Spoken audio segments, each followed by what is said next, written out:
der zentralen Position, muss Schwarzer Hunter Vorsicht, dann ist es Fjørtoft, der ist im Strafraum, Tor! Tor! Für die Frankfurter Eintracht, 5:1, herrlich! Hi, this is Jamie Carragher and welcome to the German Football Podcast. That was Jamie Carragher, of all people, introducing us to the Week 2 podcast, 4th in total, I believe, Dad. And you are where exactly now?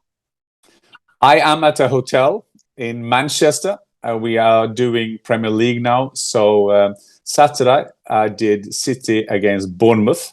And then down to London doing Chelsea-Tottenham. And tonight, Monday, I'm going to do Liverpool against Crystal Palace. And yes, that was Jamie Carragher. We used to work together at Champions League. He was at Viaplay for a while.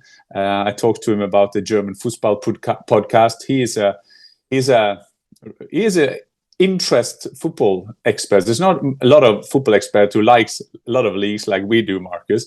But Jamie does as well. He followed German football, so it was brilliant to have best wishes from the Liverpool legend. Yeah, I remember he is a proper football fan because I remember we went to the Barcelona-Liverpool game and watching him from the sidelines, and he is he is a fan. He is a fan. Yeah. He is a fan. Anyway, we have another round 2 of the Bundesliga that we have just concluded. You have yet one more game to go, but I guess where we can start is with the Friday's game. Freiburg, Dortmund. Freiburg, high flying, had a great season last season. Dortmund, can they contend with Bayern? Can they not? And for a long time there, it seemed like we have a repeat of yet another case of Dortmund, 1-0 down, and then it suddenly shifted through a freak mistake. How did you see that game? Yeah, first of all, I mean, the first game they beat Leverkusen 1-0. They were a bit fortunate to win that game, Dortmund, but it was very important for them.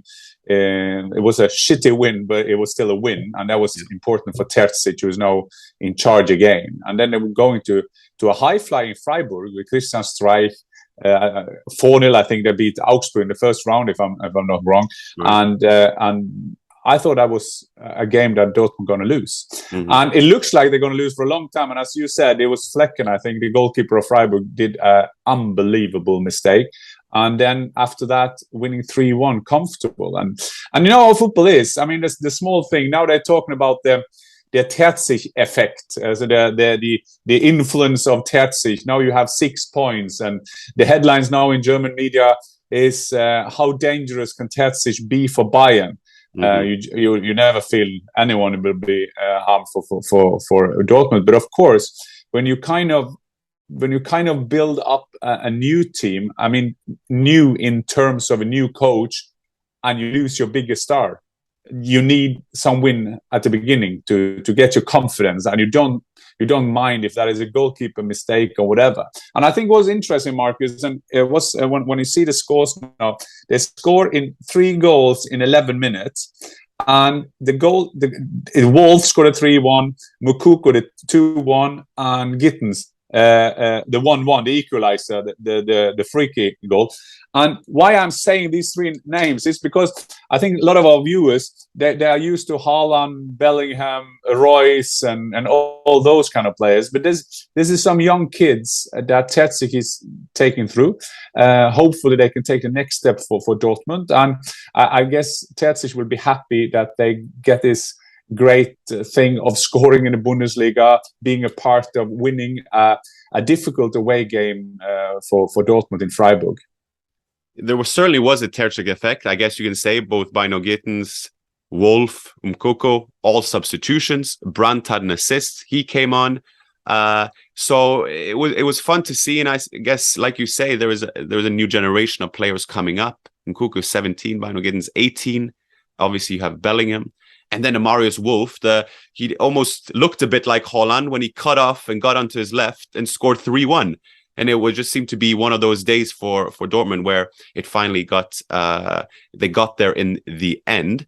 I guess then from a title contention perspective, we have to go to RB Leipzig, because where Dortmund can decide games, RB Leipzig seem not to, even though it seemed like things were written in the star with Timo Werner scoring on his debut. Yes, shaky goalkeeping, but nonetheless, why can't Leipzig finish games off? I mean, that is the marker of a good team or a title contending team.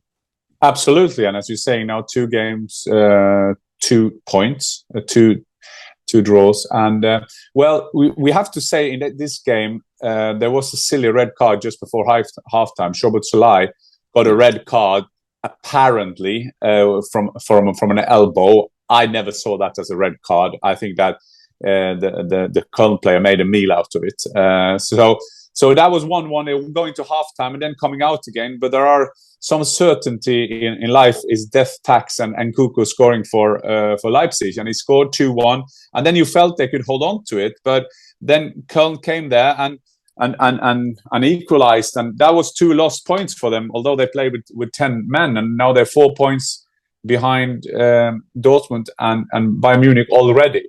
And as you're saying, it was bad goalkeeping, but Timo Werner coming back, I think that Leipzig will do well because they've got a good organized team. Tedesco makes them good organized. Tedesco, remember, was back in Schalke, and he has also got this season 2 syndrome because Tedesco was a coach of Schalke when they were second in the league, going into the Champions League.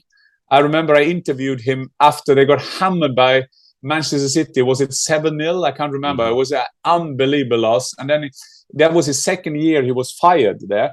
He is a coach that loves his tactic, loves his strategy. They said that Schalke was overthinking things. The reason I'm just saying is that we make a note of it, that Tedesco has been struggling second too. But I think Leipzig will be there. Remember, they have the strikers and Nkunku. Do I say it right, Marcus? Yeah. And then you have Szoboszlai, who is a bit underestimated striker. Then you have André Silva, Timo Werner, and so you got unbelievable arsenal of goal scorers. So I think that Leipzig will be well this season. Yeah, there was a bit of discussions around how if they needed Werner, in the sense that could it affect Nkunku's position in the team from a tactical standpoint. Like you say, they have Emil Forsberg was on the bench, I think unused sub. So the Den exactly. Is there. And not to mention the Norwegian Sørloth. It will be interesting to see where he goes when it seems that his services are not in need with Werner's entrance. Let us go from the title contending teams then, from what we previewed out of the season. I know Derek won't be too happy with this, but Leverkusen I think Augsburg never won away to Leverkusen. I think it was the longest winless streak in German Bundesliga history, or something of the like. And Leverkusen had so many chances, but it seems to be the same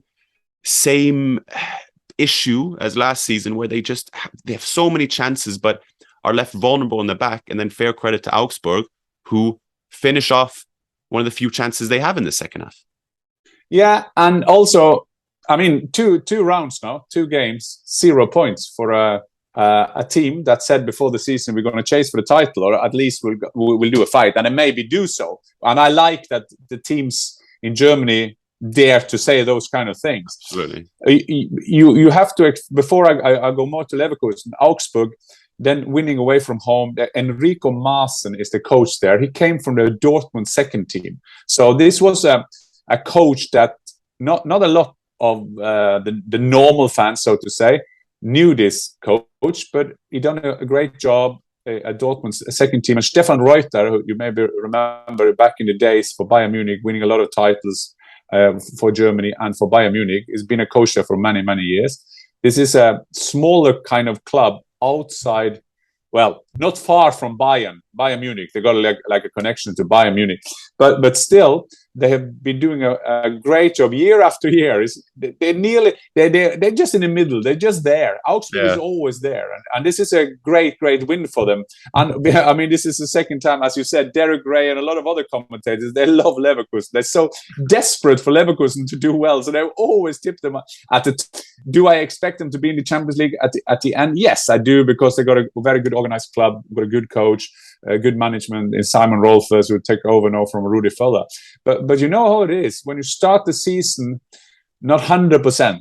As Eintracht Frankfurt, the shirt. Have a look at the shirt you're having. I guess this is the Sebastian Aller shirt, isn't it? That is correct.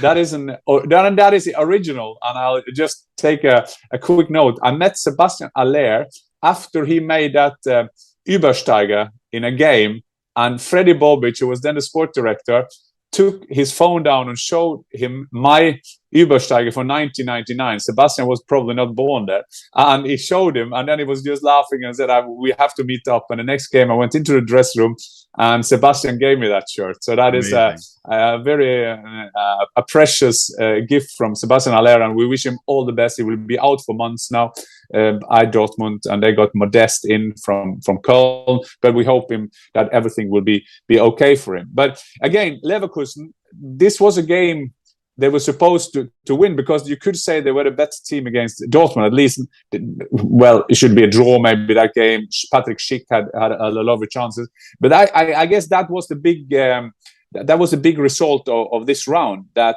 Augsburg winning away from home. They didn't start the season well, so happy for Augsburg. And I'm not saying there's a crisis at Leverkusen, but as we know, German media, we know Kicker, Sportbild, Bild-Zeitung, everybody, I'm sure that this will be one of the early breaking news, as Leverkusen is doing not as good as everybody expected, or at least Derek Ray didn't expect. Yeah, exactly. Yeah, the chances they had was Asmun had 3 big chances. It was 24 shots to 6, and then but fair play to Augsburg. You have to have a good goalkeeper in Kigovic, and you also had the birthday boy, fitting enough, Andre Hahn, who scored the winner. So the stars were in the right place for Augsburg that afternoon, and I guess then it's natural for us to go to Frankfurt, who could, I think, have use of a Haller in form. I see new signing Moani. He was very good, very lively. But Frankfurt started that game very, very poorly, and they played Bayern, they played Real Madrid, and then they played Magdeburg in the cup. So, in many ways, was this the first test that we can evaluate Eintracht on, considering opposition, or how do you see it? Yeah, at least they would have needed a Sebastian Aller or a Rebic or a Jovic and all the strikers we have sold the last years. And this was the first game also after Kostic not playing. I mean, he didn't play in the Super Cup either. But as you said, it's been an interesting start of the season in the history of Eintracht Frankfurt. I mean, you play Bayern Munich and Real Madrid in a proper game, not a preseason game, not in a Audi tournament or a Deutsche Bank tournament, in proper games. And I think that as a team, that do something to you, because you can say that, it doesn't matter, that it's just a proper game. Let's level us up with Toni Kroos, Alaba and Benzema and Vinicius and blah, blah, blah. But it's easy for us to say. But when you're in there, you kind of dragged into that. And of course, losing the big against Bayern, you're expected to lose against Bayern, but you're not expected to do that. And Bayern Munich got a tradition of doing well against Bayern. Did I mention, Marcus, that I've played 3 times against Bayern Munich and scored 2 goals? No, I never mentioned that, did I? No. I'm glad I could tell you the age of 28. But yes, and playing against the Hertha Berlin team, they lost the Berlin derby under pressure. I think I'm there now, Marcus, that I'm happy to get away with a point. I think that at least gave us something. There was a penalty situation. There was a big VAR discussion. I think it was Borré. The thing is, when I do English football, some games I see highlights, some games I see whole German games when I come to the hotel. And this game I only saw the highlights, but Borré, they could have had a penalty at the end there. But they played against Bobic, who used to be in Frankfurt. So I think that to get away with a 1-1, that was okay. So now we have to let the proper season start. But Marcus, when I know you saw all the games this round, and I guess you also saw Schalke to Gladbach, which is quite interesting that you choose that game. Yeah. What was your thought of this German second round in the Bundesliga? Well, it was either between Schalke Gladbach or Man United Brentford. Good choice. Fan, but I saw it was 4-0 already within half an hour. So I thought, okay, right choice. I thought it was generally just great to see the Bundesliga back in Gelsenkirchen with the atmosphere was there, and you have to tell me how it is playing there and the atmosphere that is there. But it was incredible, and Schalke started very good. Salazar scored the first goal. And they were good. They were on top. And somehow they let the game get away from them. Thuram had an incredible assist. And yes, I think it was Hoffmann who had to finish it off. But nonetheless, goalkeeper mistake for 2-1. And then they were suddenly down. And then they got a penalty, a very clear penalty, who then Bulter finished off. And the euphoria, the scenes that was then there on the stadium was just like goosebump feeling. And I was just thinking, okay, this is a team that belongs, and obviously it's a very historic club. But I guess we have to hear from the source itself.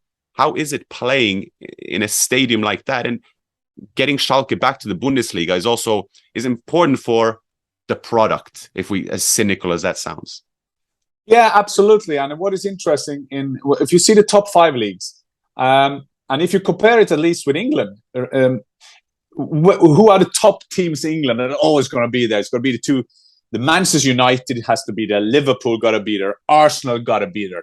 Manchester City got to be there. People will say, well, they don't have the tradition. Then you don't know your history. Because at the end of the 60s, Manchester City was a great team with Malcolm Allison, Joe Mercer, the manager, with a lot of great players. You may say that you won Newcastle because of the passion, and I should probably now say some of my old clubs, but I'm going to do a neutral analysis on this.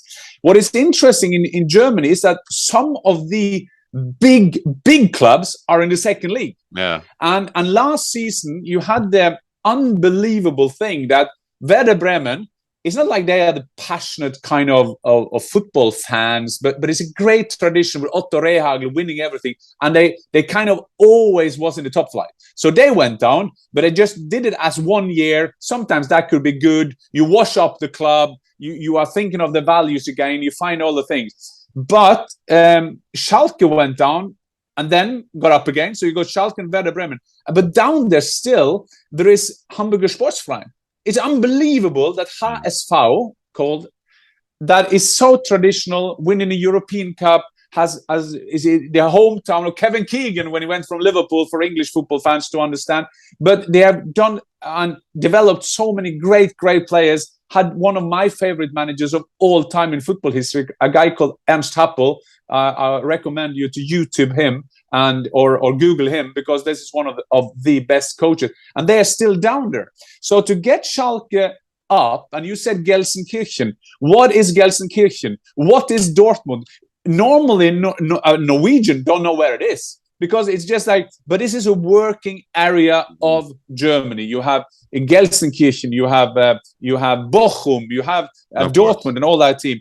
So that passion in Schalke, it's unbelievable. We talked the last 10, 15 years about the yellow wall, the passionate Dortmund fans. But Schalke fans will say they are the original. They are the working club. And I 100% agree with you. It's so good to have them back in the league. Very passionate crowd. And then they played Gladbach. Also, you have to remind people that in the 70s, they were a fantastic team competing with Bayern all the time. And it's interesting to see them now, how they're doing. They got a new sporting director after Max Eberl last, so they try to find themselves again. So good to have Schalke back, and a 2-2 draw. I think that although because of what happened in this game, Schalke will feel that this should be theirs to be won, but a good choice of you to watch Gladbach against Schalke. Yeah, it was a needed point for Schalke, and you saw the relief on Frank Kramer when he ran down the sideline. There was a relief there, but it was fantastic to see. And obviously, I stand corrected with it. Bundesliga back to Gelsenkirchen is obviously not that, but you get my point. Yeah. I guess we go on to another 2-2 draw. There were 3 of them, I believe, and this was the Werder Bremen Stuttgart game. I mean, you have Werder Bremen are, another point on the board, but we're in the lead. A great header from Fulkerg, I believe. One of several good headers, I'd say. Yeah, you said you texted me this weekend, and you said that one of the two things you think we should talk about, and I think you can start on that, because first of all, you were a good header of the ball yourself, and you said there were some heading goals, and also you love to see your old dad's position. I guess that means a slow, big striker up front. Yeah, I did say that because, first of all, yes, I mean, I've headed the ball for the last 3 years in Scotland purely. So I've come to appreciate the art of a good header. So I like to see a good header, whether that be a flick on, whether that be a Serdar for Hertha, who, yes, goes past a week now, if I believe, but still just comes running into it. Gregoritsch, when you have the ball coming from the back and then you head it back where it came from in like a dip over. I don't know. I just appreciate a good header. And then, from a couple of them, they are traditional number 9s. And I did say, what do you mean by that? Because the role has been so redefined. But in a game that has modernized to the point in which you see a Bayern or you see a Dortmund, what have you, or the Premier League where you've been seeing all these games, you love seeing a old school number 9, a big, good height, physical presence, just a handful to play against. And yeah, I just think that's in the midst of all this. Now I sound very old, but of all this, modernization of the game and the false 9, I like seeing two big number 9s, so to speak, up top. And yeah, there are, you have the Gregoritsch, you have Fulkrug, you had the two for Schalke with Butler and Terobe up there as well. I like that. I like the way of playing and what kind of goals they score because of it. Yeah, and then do something with the balance in the team. And there was a lot of talking in the English press now on the media about Erling Haaland just having 8 passes, 8 touches, and just doing 2 passes. But what was quite interesting is that to kind of state what you're saying, and is to see that the way he kind of, that in your position as a center half, where you have a handful striker, that you always have to be aware of what he's doing. So he kind of he just tears you slowly apart, because there are all these duels out there.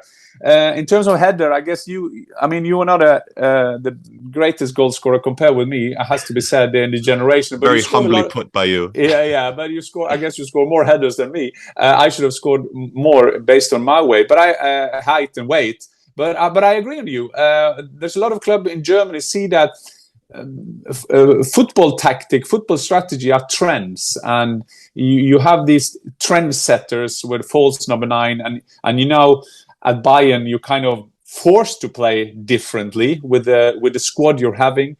But then you see the Klopp, Nunez is a typical number 9 for me. Erling Haaland at Manchester City. I was at Chelsea yesterday. You have Kane. Kane. Yeah. Oliver Kahn. Kane. German pronunciation. Yeah, you have the Kane. You have Mane. You have Sane, so this is and Bayern got 2 of them, and then now, so it's quite interesting to see, and you see also that Chelsea are looking for that kind of striker in Aubameyang. Perhaps not the typical number 9, but he's a typical number 9 goal scorer. So yes. I agree with you. That mix it up, and I think that some of them, the less good teams, when you don't have the great football skill, knowledge, tactical awareness, I think that to have a big number 9 gets you out of prison. We saw that some years ago, a couple of years ago at Wolfsburg. No, I just lost the name of him. Who went to Burnley? Who's now in Turkey football? Weghorst. Weghorst. Yeah. A lovely striker. He was fantastic. I love. So if a smaller team, a less good team, so to say, don't have a way to get out, it's always good to have that striker to put the ball up to. And I started it today with Andreas, the commentator at Viaplay, and Tor Ole, a former Norwegian coach, or is a coach now as well, but he's working for us. And this gets you out of prison thing, to get the ball up to the striker. He can keep the ball till you get the rest of the team after, or you get a free kick to get it out. And as a centre half, what a relief that is if you're under pressure. A lot of these young, less good teams are, to just get some relief. And I think that is one of the main jobs of a striker. No, absolutely. And I would recommend people to just take a little note of it, and the headers. And there were a few in round one as well. Just to conclude that Werder Bremen game, led the game, then Stuttgart go up, scored 2 goals, could have extended the lead, looked a bit vulnerable in the back. And then they had Oliver Burke, the Scottish striker who scored, who was a surprising signing ahead of this season, hasn't really settled after getting brought by RB Leipzig as a young lad, and scored. And so they were able to clinch a 2-2 draw. I think we can skip the Mainz Union Berlin game, a boring 0-0 draw in the heat, wasn't much in it, neutralize one another, in the words of the respective coaches. We have 2 more games. We have the Hoffenheim-Bochum game, Bochum up 2-0. And Stöger, the midfielder, had 2 incredible crosses to create those goals.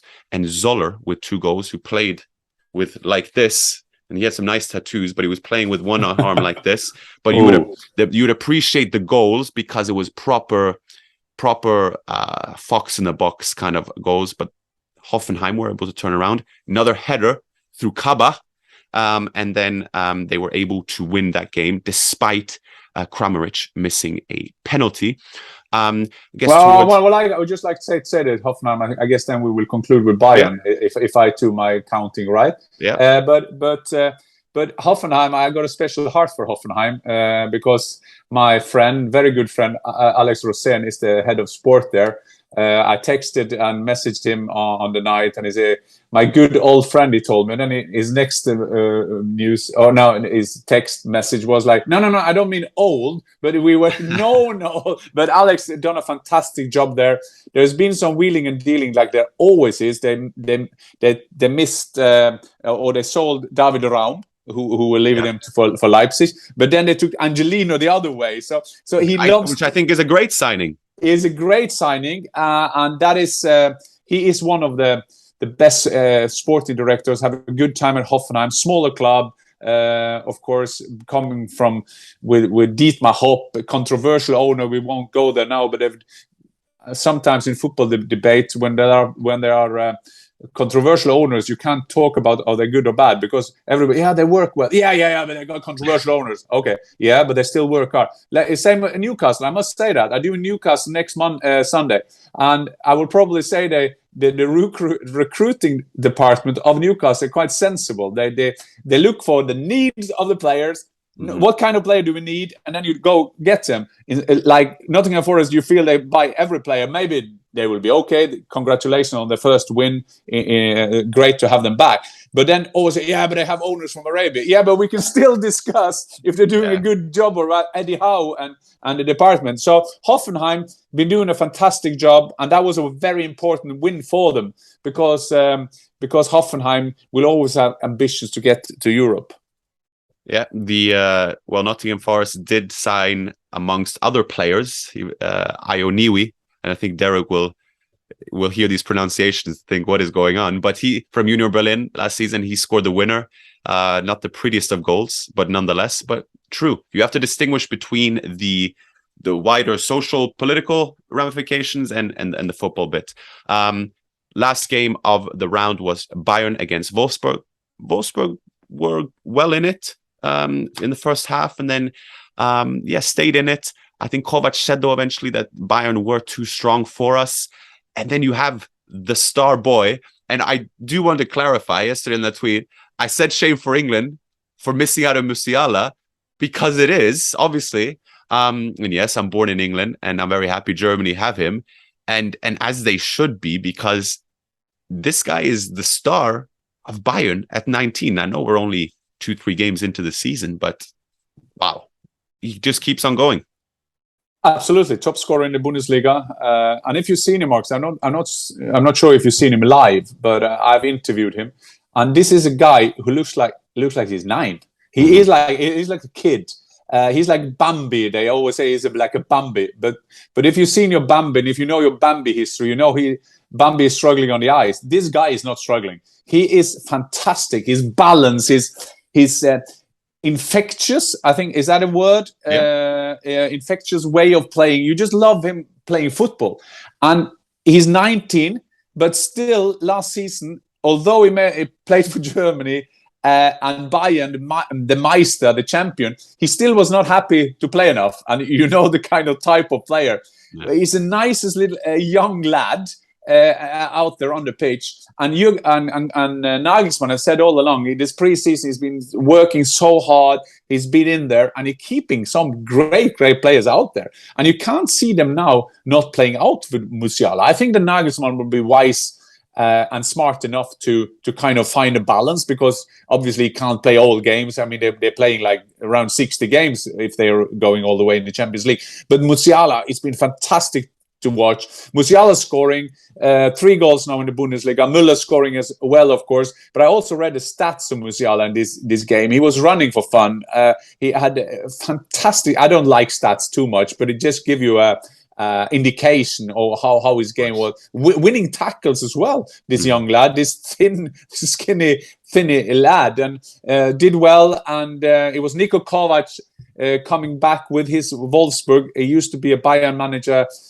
I guess there was an interview with Niko Kovac saying that that he would wish to have all the players that Nagelsmann come in, but still Niko Kovac is also a friend of mine. He is a very gentleman kind of manager. So, and he played for Bayern. He got utmost respect for Bayern. So, but that, unfortunately, Marcus, that is how it is in Germany. If you lose 2-0, that is a good result against Bayern at the moment.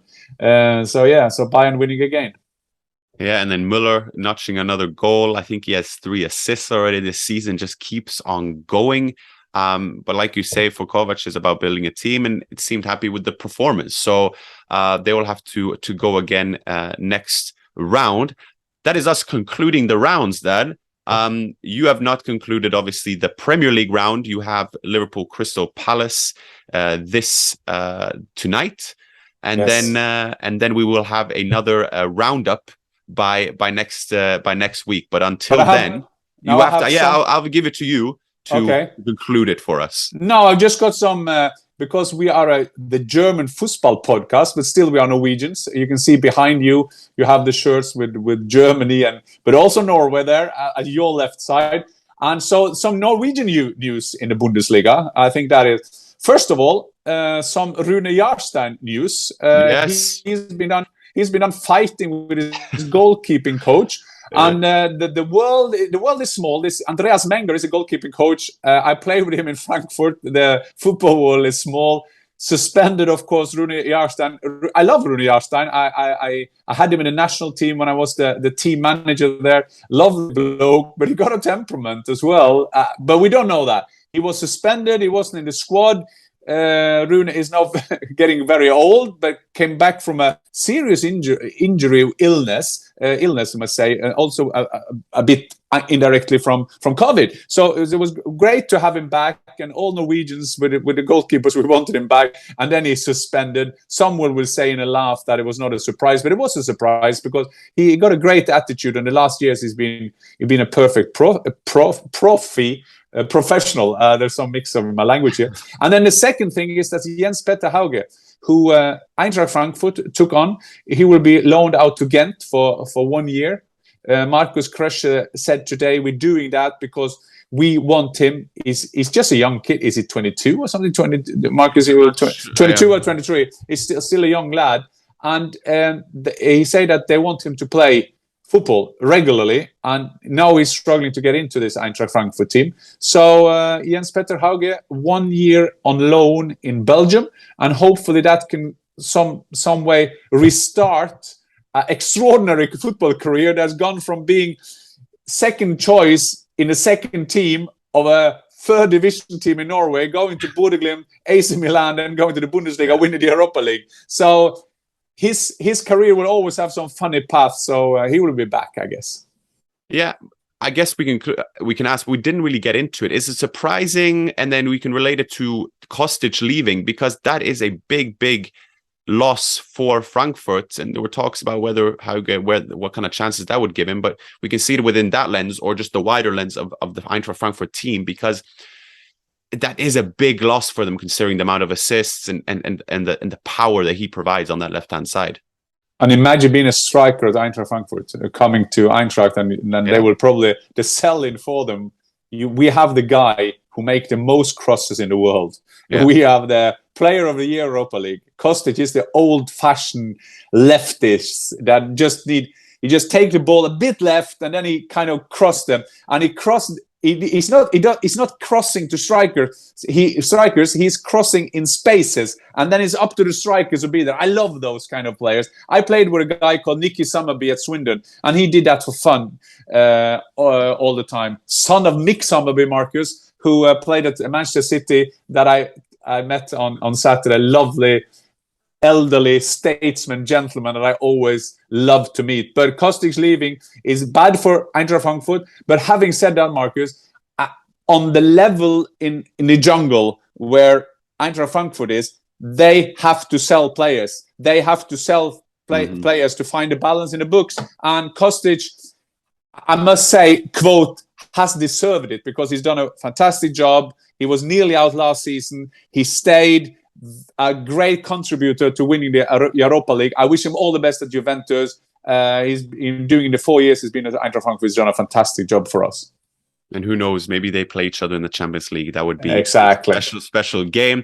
Thank you so much, Dad. I'll leave you to it in preparations for tonight's game. And I will get this one out. And then we take on another exhilarating football weekend next weekend. And then we'll meet then. Thanks a lot, Dad. Auf Wiedersehen. Auf Wiedersehen. Thanks for watching, and please subscribe. And if you have any comments, any issues, themes that you want us to discuss, give us a comment, and we always reply to that. And if you know something that we don't know, which you probably do, just give us a shout.